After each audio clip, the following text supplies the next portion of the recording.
Good day, good day, good day, and happy Sunday, everybody. Happy Sunday. Welcome to Living Life in Joy. We are here. This is a pre-recorded show today, but we still saying happy Sunday, and you could still put in your comments.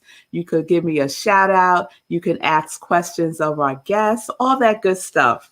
So Living Life in Joy is another vehicle where I get the opportunity to express joy in the world by sharing this platform with people who are connected to their yes. Connected to their yes. So we're in October. I started the month off yesterday, y'all, with my birthday. And so I decided that the theme for October is unity. And we kind of started this process last week with Morning Sip because the theme was integral. And so integration is really up for me. And integration is an expression of unity, right?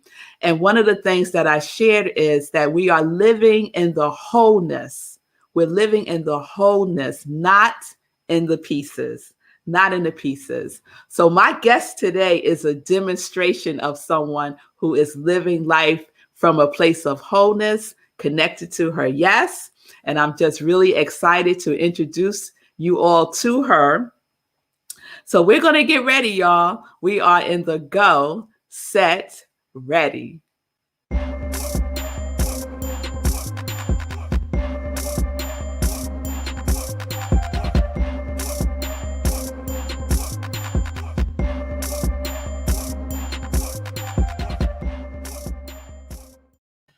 You know, I love that, right? I love that. I love that. My producer, Sekou, writes, produce that beat, and it is awesome. It is awesome. So today's guest, y'all, is an amazing woman. I just met her through someone from the Congregation of Joy. Shout out to Lindsay for introducing us and making this connection. Her name is Lissa Coffey. And she is an incredible, incredible human being. So I want to share her bio with you all. Lissa is a best-selling author. She has written 15 books, including Song Divine, a new lyrical rendition of the Bhagavad-Gita. She's been on Good Morning America, The Today Show, and many other national and local television shows with her ancient wisdom, modern style philosophy. Deepak Chopra says, your heart will thank you for Lissa's helpful and heartfelt vision. All right. How many of us got a quote from Deepak? I want to know. Show of hands. All right. Well, Lissa does. So please, let's welcome to Living Life in Joy, Lissa Coffey.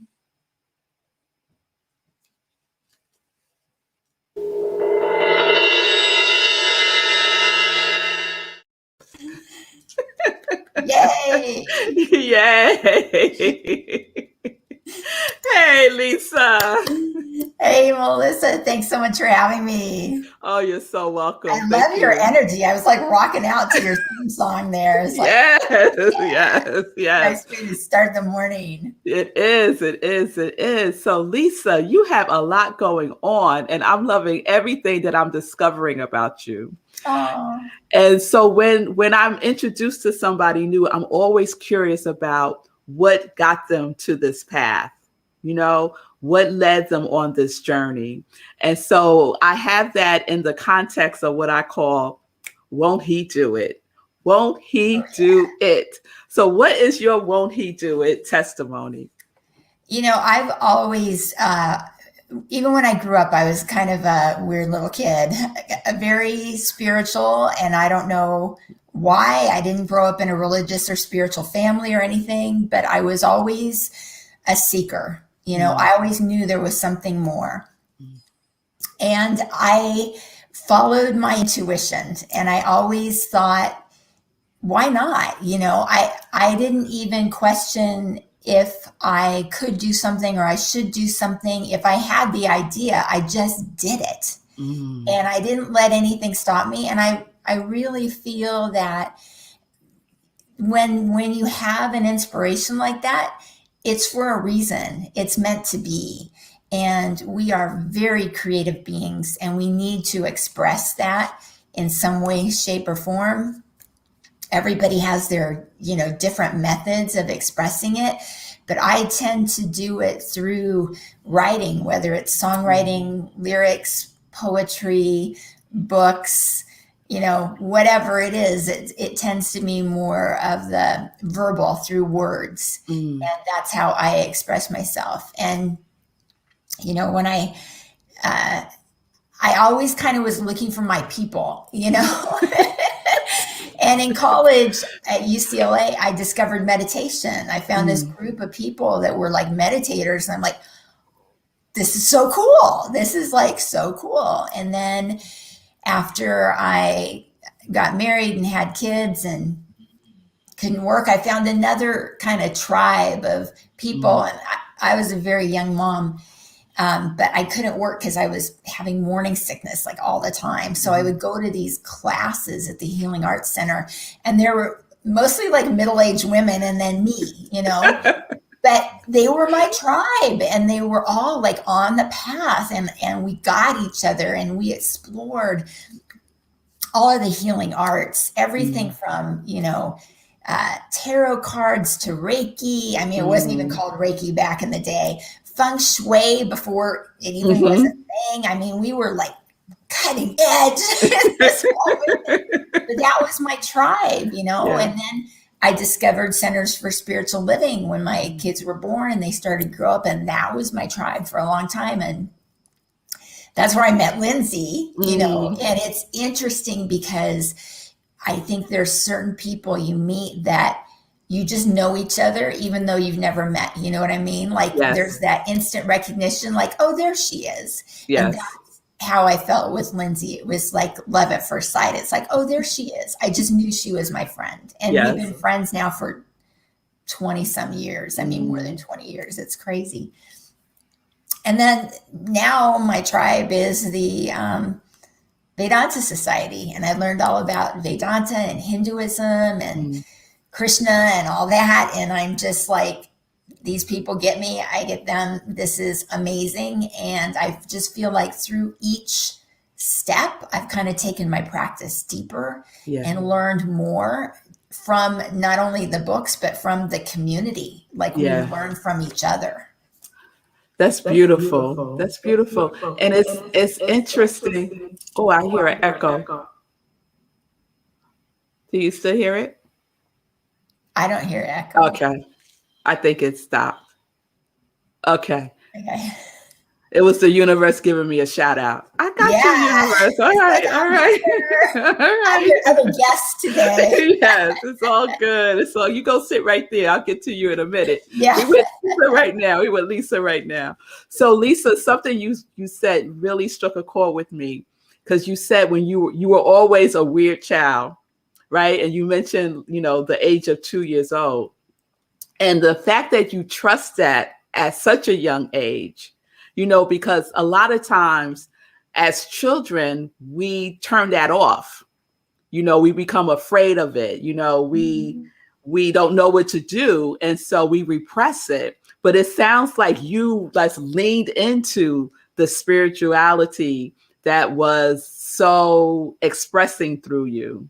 Yeah, for some reason it was like so familiar to me. It wasn't scary to me at all. I had these imaginary friends, and to me they were just very real. And I don't know why anybody else can't see them or interact with them, because they're there, and I just didn't question it. And I didn't feel bad when anybody tried to dismiss it or whatever. I'm like, okay, whatever, they don't get it. So yeah.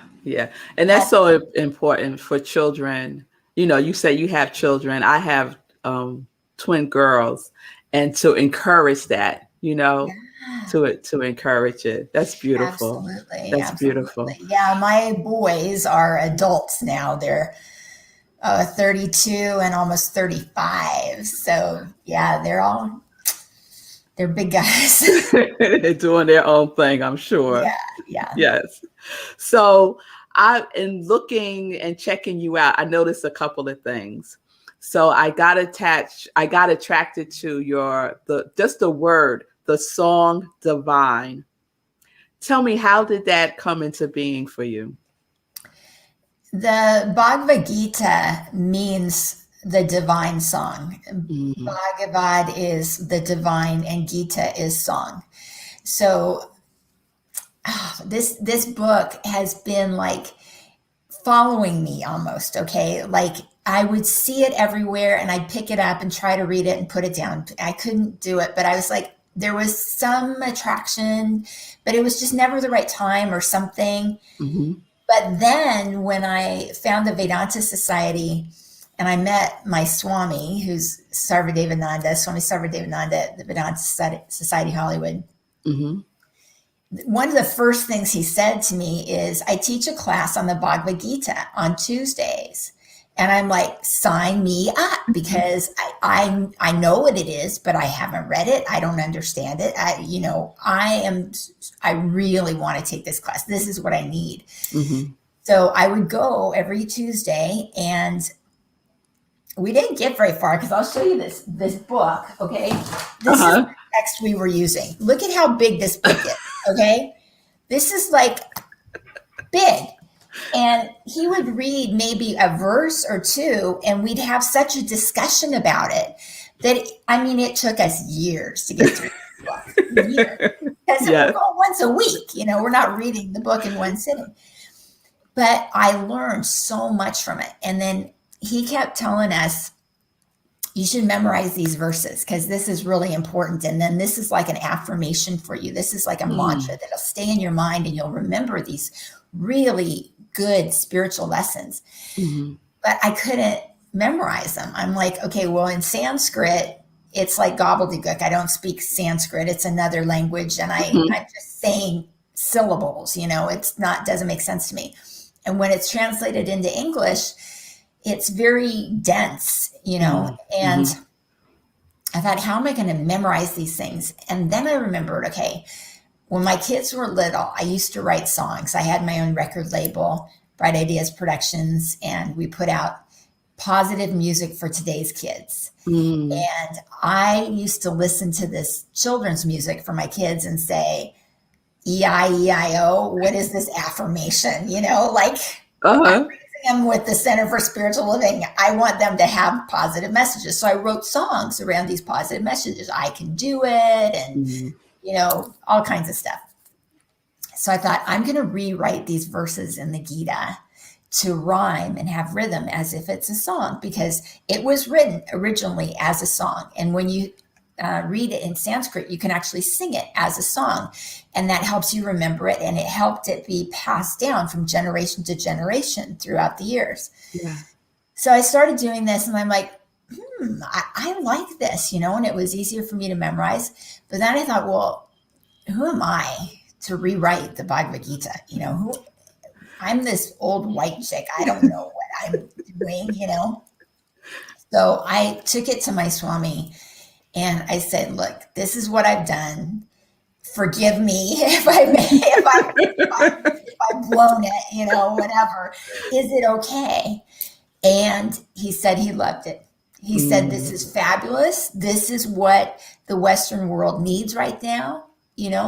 This makes it so accessible to so many people. Keep going, keep going. So he encouraged me. So I decided I'm going to rewrite the Bhagavad Gita, start to finish. I called it Song Divine. And as I was writing it, I would literally hear tunes in my head, like, okay, this needs to be a song. This needs to be a song. So I kind of wrote it with that in mind, that this is going to be recorded at some point. So when the book was finally done, I went to my friend Vito, who I also met through the Center for Spiritual Living, by the way. And he's a musician and producer. And when I married my husband, Greg, he played at our wedding. So I've known him for many, many years. And I approached him and said, look, this is what I want to do. Here's my book, Song Divine. I want to turn each chapter into a song. And, he's looking at it and he's like, okay, Lissa, that this chapter has 48 verses this chapter has 60 verses. How are we going to do this? I said, I don't know, but I want to do it. Let's figure it out. He's like, okay. So he said yes, like you say, just say yes, let's go for it. Thank God he did, because, at first he said, okay, let's just do one song. I said, no, let's do 3 songs. We did all 18 songs. It took us 3 years, but we did one at a time. We got great singers. We got great musicians. I actually got Sonu Nigam, who is the most famous singer in all of India. I mean, he's huge. He's like in America, if you said Elvis Presley, everybody knows who Elvis Presley is, right? Everybody knows who Sonu Nigam is. So I got him to sing a song, and I flew to India, recorded it with him, with these musicians. And he's the one who sings Know Who You Are. And then the pandemic hit. So it's no more going to India. So we got these other singers in the US, Deepak Ramapriyan, who is amazing. And he's been singing forever. And I don't know why he hasn't been a huge star, because his voice is amazing. And then Alexander Perez sings the Arjuna part.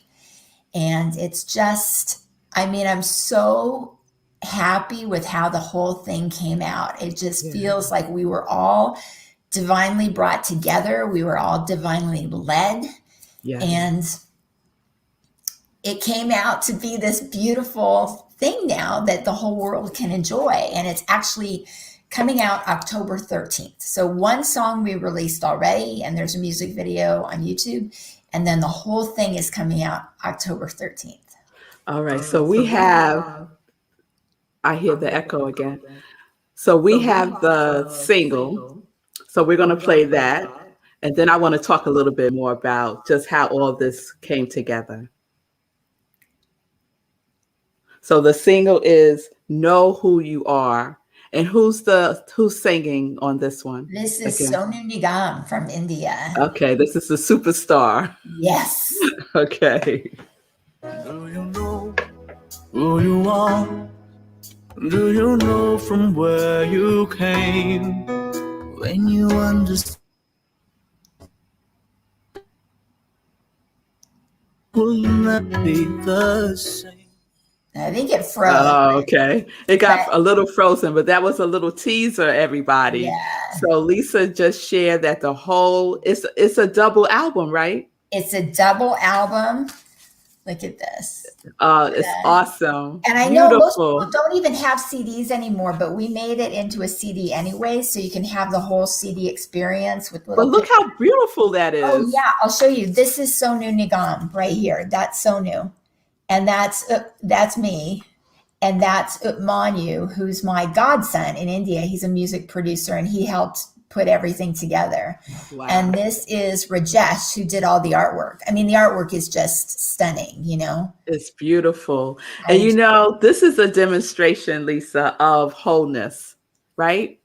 Because like you said, you didn't know that it was going to come into this form, right? Yeah. But you kept going. You went from, taking this class, right? Yeah. To saying, I need to really integrate this work, these sacred texts. Yes. And you did it the way that you did it, teaching your children. Like, who knew when you was rhyming for your children to remember things that you would use that same technique to create a whole book and a double album based on the Gita? I mean, that's how God works. Yes. I literally think everything I've done in my life has led me to this. And this is my dharma. Dharma is the Sanskrit word that means purpose. Yes. And the whole Bhagavad-Gita is about this man, Arjuna, who represents the everyman like you and me, finding his purpose in life. Yes. And how does he find it? Because he asks God, right? And everything he goes through, I mean, it's set, more than 5,000 years ago on a battlefield in India. it's not set in a beautiful garden where they're having this lovely conversation. There's conflict. And this just represents our entire lives, right? Yes. We're not in some beautiful garden of heaven. We are on earth, which is kind of like a battlefield. We have to deal with traffic and in-laws and landlords and bosses. And I mean, it's always something, right? These physical bodies that we age and we're breaking down. I woke up with an eye infection this morning. I'm like, what is this all about? You know, but this is life. This is life. So I felt like the lessons that Arjuna learned way back when, these are the same lessons we need to learn today. Yeah. We need this so much more than any time. More than ever. Yes, I agree 100%. Well, Lissa, I could keep talking about this forever, but I want to get into some joy questions with you. Joy questions. All right. So what does joy look or feel like for you? For me, it's that inner peace. You know, it's like the music of the universe. Like when you can hear that music of the universe, you're in the flow. And that to me is just joy. Whatever it is you're doing, you're in the flow. You're letting the universe work through you rather than having to labor. You know, you don't have to labor. Let the universe work and flow through you. Yes, I love that. So I say I'm living life in joy. What are you living life in? I think I'm living life in balance. I think that, you know, I learned Ayurveda. Ayurveda is the science of life from India, and I studied that for a long time. My license plate even says Ayurveda on it. I was so into it. But it's all about being in balance, you know, and when you can be in balance, then you're your best self. So you don't have to be too much, not too much activity, not too much laziness, just right. Just, you know, keeping that nice, you know, centered balance. Yes. I liked in your couple of minutes of inspiration in the song Divine, you said, and I wrote this down because I love this. You said, abstaining from useless activity. Yes. I love that.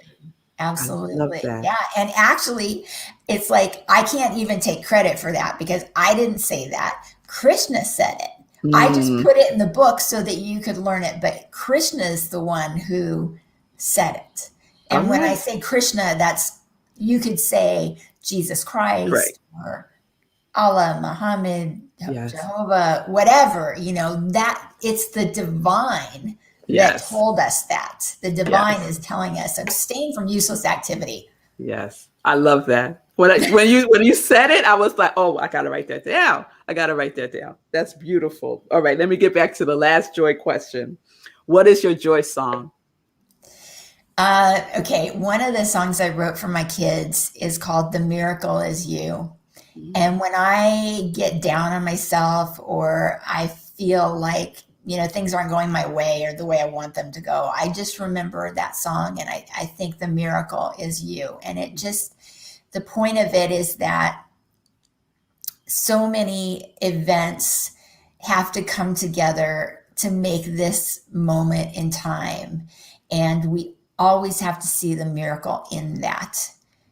Always. The miracle is in every moment. It's in every person.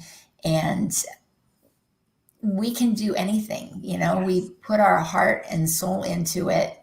The universe is our oyster. It really is. And it's miraculous. Yes. Thank you. Thank you so much, Lissa. It was wonderful having you on the show today. So just share with everyone how we can be in touch with you, how we can buy the double CD, and what you have coming up next. Yeah, so the website, it's not The Song Divine, it's just songdivine.com. And you can go there and you'll see the links to everywhere that the music is streaming. You go to my new YouTube channel, which there's a link to the YouTube channel there, and you'll see there's one music video posted already, Know Who You Are. But there's going to be a music video posted like every week or so. for each song. And then at the end, I'm going to put all the songs together, and it's an hour and 40 minutes. It's going to be like watching a movie. That's great. That's great. All right. All right. So Lissa, please keep in touch with me. Let me know what you have coming up. I would love to have you back on the show. It was a pleasure to make this connection with you. Thank you. You are a goddess. I appreciate you so much. Oh, thank you. Thank you. All right, everybody. There we have Lissa Coffey. Please check out her on YouTube. Go to her website, songdivine.com. All right, so we're going to wrap up the show with this joy quote. So the joy quote is, and this is, I don't know who said this, but it is, unity is strength, division is weakness. And what that means for me is I feel at my strongest. I feel at my most dynamic when I know that I am whole. When I feel weak and battered and worn out, it's because I start to divide against myself, right? I start to pick myself apart. So if you're doing that, I just invite you to just take a breath, go within, and know that you are whole. Know that you are complete, and know that you are doing the very best that you can, and know that the universe has you as your whole self. All right? All right. So I'm thinking that unity might be the theme for next week for Morning Sip. So Monday, join me for Morning Sip. Sip with Rev Melissa, 10:30 a.m. Eastern Time, right where you're watching me now. Right after today's Living Life and Joy show at 11:30, we have some Sunday in Praise. We have some Sunday in Praise at Rockland Centers for Spiritual Living, where I am the spiritual director and senior minister. And our topic for service is the divine community. So you can come in person. We're doing in-person service. You have to wear a mask. We are also streaming on Facebook Live at our Facebook page. And if you want to participate via Zoom, you could do that too. Just go to our website, rocklandcsl.org, and just click on the Sunday service celebration link, and you'll be in the Zoom room. All right? All right. One other notice I want to give is to save the date for our next meditation with the moon. We're meditating with the moon. It's a new moon, October 6th, 11 p.m. Eastern Time, right where you're watching me now. And after that, we do like the meditation with the moon is a full-blown spiritual practice. Only thing you need to bring is yourself, your consciousness, something to write with and on. That's it. And right after, we have an after party on Zoom where we get to share and see each other if we want to be on camera and just, hang out for a little bit. Okay. So I hope to see you at all of those things or some of those things. It's all available to you. Thank you for joining me today for Living Life in Joy. Thank you, Lissa Coffey, for being a wonderful gift in the world. Thank you, Lindsay, for the introduction. And what do I always say we are doing? We are living life in joy, connected to our yes.